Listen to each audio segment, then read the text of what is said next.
Hey everyone, welcome back. So the materials needed for this are colors, brush, magnet and a cardboard sheet of paper of your own shape and your own idea. So the first step is coloring. I can also give you many ideas, like you can take donut or maybe pizza for your fridge magnet.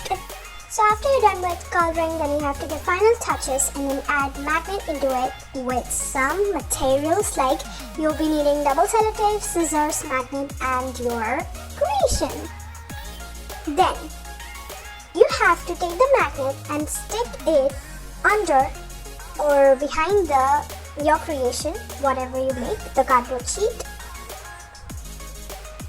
So I'm just checking if my cardboard is dried. Yeah, it's dry right now.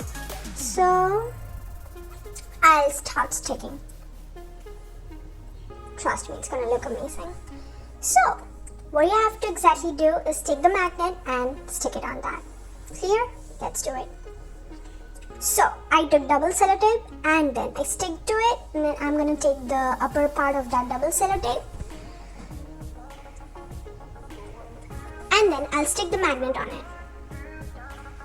Be careful. Once you stick your magnet, it's not gonna get out. So stick it at the right place, at the center or middle, or checking the bottom and lower levels and all. Awesome. Now let's go and decorate our fridge with magnets. So this was from my side DIY. I hope you enjoyed. Like, share and subscribe.